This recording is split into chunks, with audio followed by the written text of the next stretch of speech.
Right, let's keep getting more reactions in. The numbers have just come in a few seconds ago. I believe Naveen Kulkarni has also joined us. Naveen, I'm sure you just had a cursory glance at the numbers. Let's begin with your initial reaction. We're of course waiting for many more details and breakup as well. There is a press conference that will of course, usually we do see a statement by the CFO as well.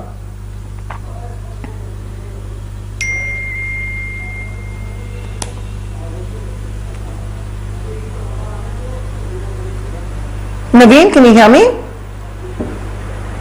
Naveen Kulkarni, this is Nayantara. I was asking you for your first initial reaction on the numbers that are trickling in from Reliance Industries.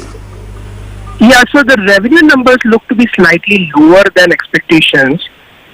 Even the EBITDA numbers seem to be slight miss, but the quarter-on-quarter growth looks to be reasonable. The profit number, the headline profit number looks to be strong, but we need to get more details on that.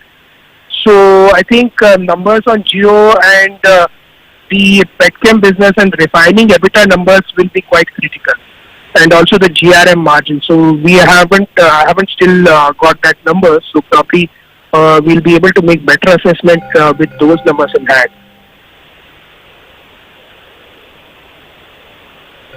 If I could come in, in the press release, it has been said that the average revenue per user, the ARPU during the quarter under review is 151 rupees a subscriber as against 145 rupees quarter on quarter. So we do have that number as far as Jio goes, and you were talking to us about the Jio platform and you wanted the detail before you could give us a comment. Yeah, so the ARPU number definitely looks to be better than what we were expecting. So we were expecting an ARPU of around 147, 148 rupees, a quarter-on-quarter growth in the vicinity of 2%. So definitely the ARPU number looks to be quite encouraging at 151 rupees. So that seems to, that is a beat on our expectations. So the Jio numbers, I would say that look pretty strong to me now.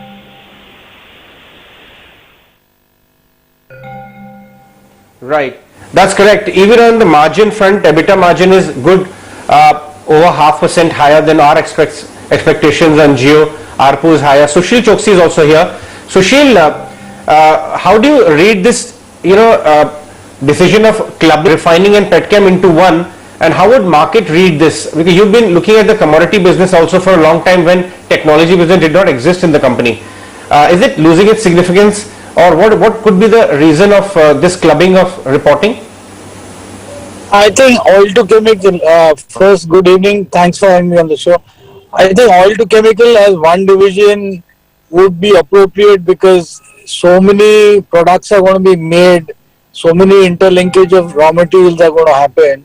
So it is better that it's one combined and make a simple reporting to all the investors, and rather than confusing by giving only a margin on GRM and petrochemical margin being separate.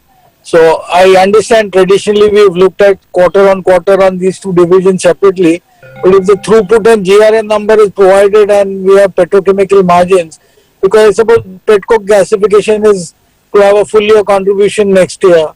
Many other oil to chemical will have many other products coming on stream.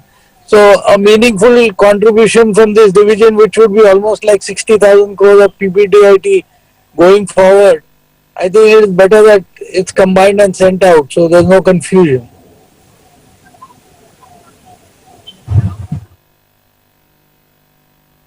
Okay, just running us through all of those details as they are trickling in. With respect to Jio, we told you about the net profit at about 3,489 crores, the total customer base at 410 million with ARPU standing at 151 crores.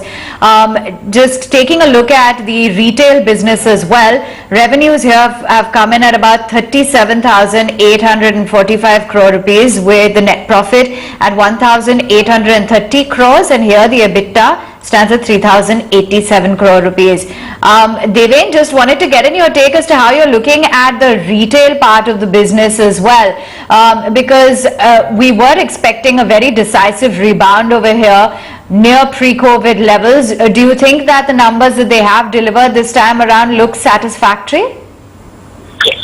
I missed the point, and I think it was it. I think you said 1,830 crore EBITDA for retail.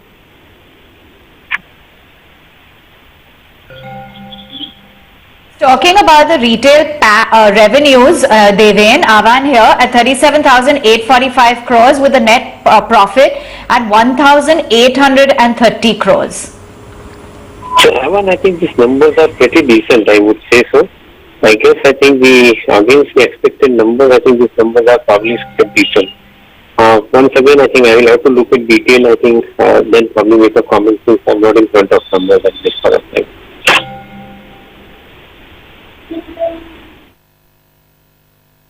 Okay. Right. Abhijit, let's come to you. Abhijit, what we understand so far is the number looks very healthy because Jio was better than what people were estimating. It was expected to be a subdued quarter, doesn't look like. Retail is very healthy. What are your thoughts on the Petchem end of the business? We were expecting around 5,800 crore as far as EBIT is concerned for Petchem. And Petchem seemed to have done well this quarter. What are your thoughts on Petchem end of the business? Abhijit? I think they have clubbed both Petchem and this refining business into oil to chemical business. But like our expectation was that Petchem will do better, and also the refining margin should do better as the GRM has improved. Should see an improvement given the improvement in the Singapore GRM on a sequential basis.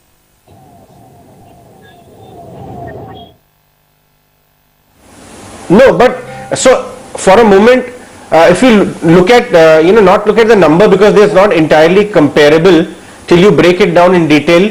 But on ground, what kind of improvement are you seeing in the Petchem sector, Abhijit?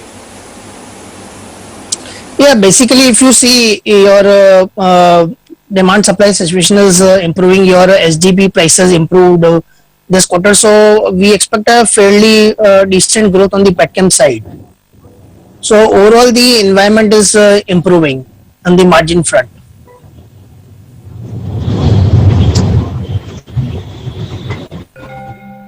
Naveen, let me come to you.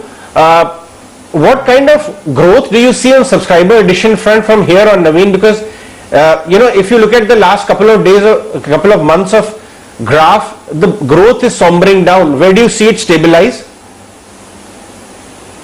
See, of course, growth has come down from what it was, but I think it can again pick up. The last couple of months were a little soft, but in the forthcoming months, if we look at Bharti's additions, they have been strong. So I think those numbers will also pick up from, I think, February onwards. So I don't see that number slowing down significantly.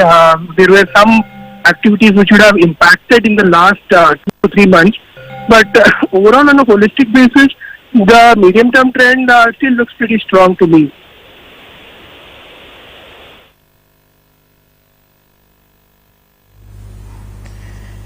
Deven Choksi, good evening. This is Nayantara Rai here.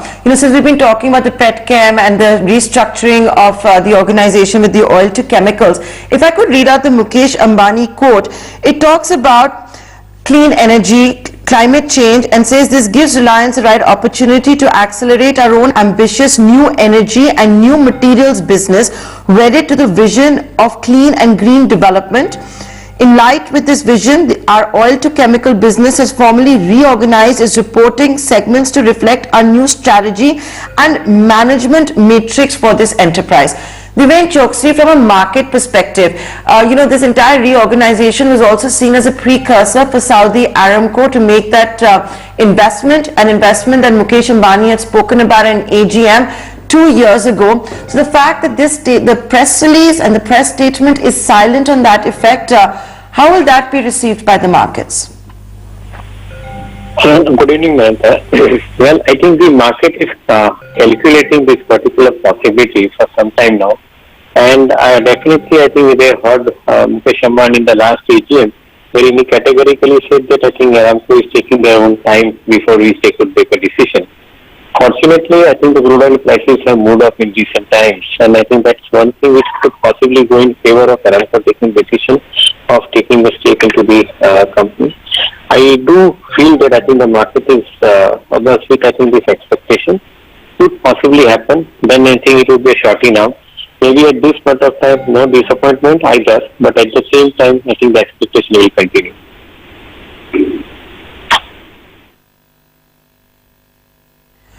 Divyen Choksi, I want to ask you a follow-up question, which is that, going into this report card, which has seen a beat, maybe not so much on the top line, but definitely on the bottom line and a lot of other business parameters. The one big question was also, will the next trigger be when Jio starts increasing tariffs? But now with the average revenue per user coming in at the number it has of over 150 rupees and beating all kind of estimates, from a market's perspective, is that pressure kind of off Jio now to increase any tariff hike? Because brokerage report after brokerage report had said that is needed, it's the next big trigger. I think more than the Jio tariff, I think the market expectation is on the rollout of fiber to home and fiber to enterprise. They are clearly waiting for, I think, this particular strategy to get spelled out and probably, I think, see how exactly they price their tariff plans for them. Should this be the situation in the coming quarter and next, probably I think you would find that the market would start factoring into higher amount of income from the Jio platform business, digital services included, or rather these the services business. So from that perspective, I think we would probably look at, I think, these two new streams of revenue adding into it. The Jio mobility business is continuously, I think, giving higher amount of data consumption, and as a result of which, I think, is adding into better ARPU. At the same time, I think the cost part, I think, would come down with this particular termination charges business going away. So from all that perspective, I think the Jio is expected to produce better performance, and that is what market is factoring into.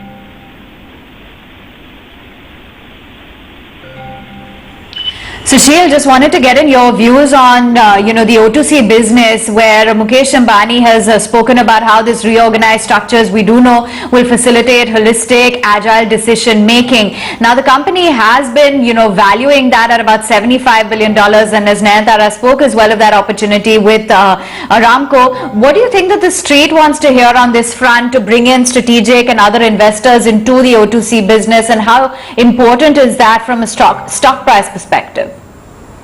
I think as per plan, the demerger into a separate vehicle has already happened and it's moved the NCLT route. One needs to see how soon a global major, specifically a strategic in nature, would be a priority rather than a financial investor, would make a change in perception from a business and an investor point of view, because somebody would be having a value add on Reliance's capability. That would be a welcome step as number one. Because I don't think so Reliance needs any fresh capital or a financial investor into the company after monetization in Jio and retail. And along with petcoke gasification, almost $1 billion of contribution is expected, and maybe some other products. And looking at the kind of pattern and the results of consumer durable goods, auto, housing and other, the plastic consumption and the latest international IEA report talking about oil to chemical having a different kind of a perception building in from 2021 to 2030, where demand on that is going to exceed oil. If that is going to come true, this division will have a very high growth from year-on-year parameters, as well as on the product demand where domestic consumption is concerned. And with the kind of size and capability Reliance has built in the company, I'm quite sure that you will have higher productivity and higher margin coming from this division. And I think this division is at heart loved by everybody who's a founder in this company. And this division has contributed all the enablers for every other business to start. So I don't think so they're going to let anything go down on this division is concerned. The street is more excited from a PE and a perception percent where Jio is concerned and retail business is concerned, but this is a specialty chemical and a lot of other things can be added. And I think if India is going to become a hub through PLI for many other areas in agrochemical, pharma and many plastics and many other divisions, even consumer durable goods, I think this division will start contributing much higher profitability and productivity from selling a lot of raw material which the nation will need.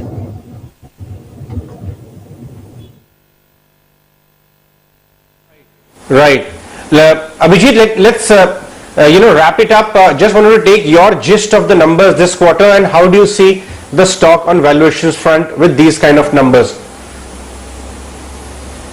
See, definitely both Geo and retail business has done exceedingly well versus the street expectation. The EBITDA is above expectation. I think that Petchem margins has improved very strongly on a sequential basis. Need to check the GRA number, which are still not out. All in all, there is a beat in overall earnings estimate, even on the higher end of the estimates at the console level. Rather than looking from a short-term day-to-day movement in terms of the valuation, if you see that initial round of value unlocking has been done through stake sale in Geo and retail, and further listing of digital services and potential also listing of retail business will further unlock value for the long-term investors. So we remain biased of Reliance Industries for long-term.